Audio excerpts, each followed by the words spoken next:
Hello दोस्तों, स्वागत है हमारे यूट्यूब चैनल टेक्निकल अपडेट में।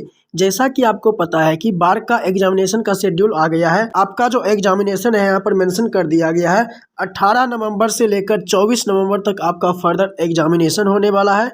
तो अब आपके पास अप्रॉक्स 28 से 30 डेज बचा हुआ है। इन बचे हुए टाइम को आपको किस प्रकार से यूटिलाइज करना है कि फर्दर आपका एग्जामिनेशन में परफॉर्मेंस बेस्ट रहे। तो अभी मैं बात करूँ तो यहाँ पर कई सारी कैटेगरी के स्टूडेंट होंगे। तो सबसे पहला नंबर बात करूँ तो जिनका कॉन्सेप्ट अभी तक क्लियर नहीं हुआ है, और सेकेंड नंबर जिनका कॉन्सेप्ट क्लियर हो चुका है, रिवीजन बाकी है, और थर्ड नंबर ऐसे स्टूडेंट होंगे जिनका कॉन्सेप्ट भी क्लियर है, रिवीजन भी कर रहे हैं और प्रॉपर वो क्वेश्चन भी लगा रहे हैं। यहाँ पर मैं डिटेल से स्ट्रेटजी बताने वाला हूँ। यदि आप फर्दर इसको फॉलो करते हैं तो आपका एग्जामिनेशन में परफॉर्मेंस बेस्ट रहेगा। वैसे आप अपने हिसाब से भी स्ट्रेटजी बना सकते हैं। तो जिनका भी अभी कॉन्सेप्ट नहीं क्लियर हुआ है, तो सबसे पहले मैं कहूँगा अभी आपके पास काफ़ी अच्छा खासा टाइम बचा हुआ। इन बचे हुए टाइम में कम से कम आप 15 से 20 दिन तक पूरा कॉन्सेप्ट को पढ़िए। जी हाँ, इसके साथ साथ आपको क्वेश्चन भी लगाना है। मतलब जिस भी चैप्टर को, जिस भी सब्जेक्ट्स को पढ़ रहे हैं उसका क्वेश्चन भी डेली लगाते जाना। जैसे आप कोई भी चैप्टर पढ़े उसका तुरंत क्वेश्चन लगाइए और फर्दर उसको कल होकर रिवीजन करिए। मतलब रिवीजन मैंडेटरी है।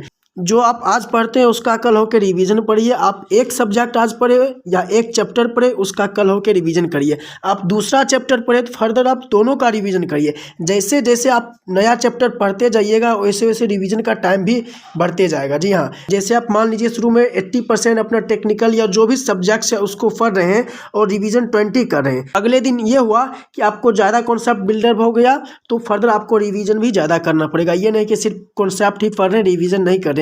रिवीजन मैंडेटरी होता है। जी हाँ, उसके साथ ही साथ आपका जो भी सब्जेक्ट्स पढ़ते हैं उसका क्वेश्चन तो जरूर से जरूर मैंडेटरी लगाइए। जो भी मॉक देते हैं पूरा मॉक को एनालाइज कीजिए कि कौन कौन से क्वेश्चंस गलत हो रहे हैं।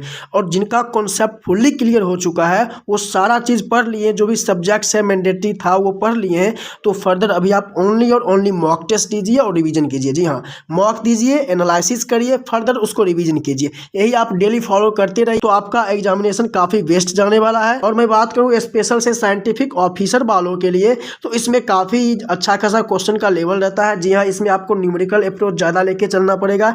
स्पेशल मैं बात करूँ तो थोड़ा आईईएस के प्री को आप देख लीजिएगा, वहाँ से आपके क्वेश्चन आएंगे, या एचपीसीएल का जो ऑफिसर रैंक का एग्जामिनेशन होता है उसको आप देख लीजिएगा, क्योंकि इसमें क्वेश्चन का लेवल प्योरली न्यूमेरिकल अप्रोच में रहता है। लेकिन stipendiary training category 1 and category 2 में बात करूँ तो जैसा कि आपको पता है कैटेगरी 1 वालों के लिए ओनली टेक्निकल पूछा जाएगा, जिसमें 40 क्वेश्चन होंगे और पर क्वेश्चन 3 मार्क्स का रहेगा। 1/3 का नेगेटिव मार्किंग है, यानी पर क्वेश्चन पर आपका 1 मार्क्स कटने वाला है यदि आप रॉन्ग करते हैं।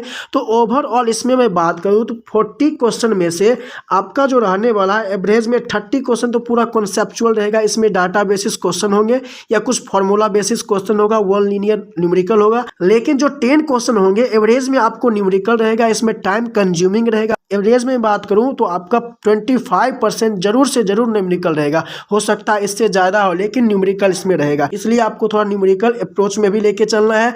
जैसे एसएससी जेईई थोड़ा डिफरेंट हो जाता है, उसमें कम न्यूमेरिकल आते हैं, 5 से 10 या मैक्सिमम मैं बात करूँ 10 से 15 आएगा न्यूमेरिकल। उसमें उसका परसेंटेज वेटेज न्यूमेरिकल का कम रहता है। लेकिन जो पीएसयूज का एग्जामिनेशन होता है या कोई भी इंडस्ट्री लेवल का एग्जामिनेशन होता है उसमें थोड़ा न्यूमेरिकल का वैल्यू बढ़ जाता है, क्योंकि वहाँ पर आपको ज़्यादा प्रैक्टिकल एप्लीकेशन का पूछा जाता है, इसलिए वहाँ पर आपको न्यूमेरिकल ज़्यादा करने होंगे।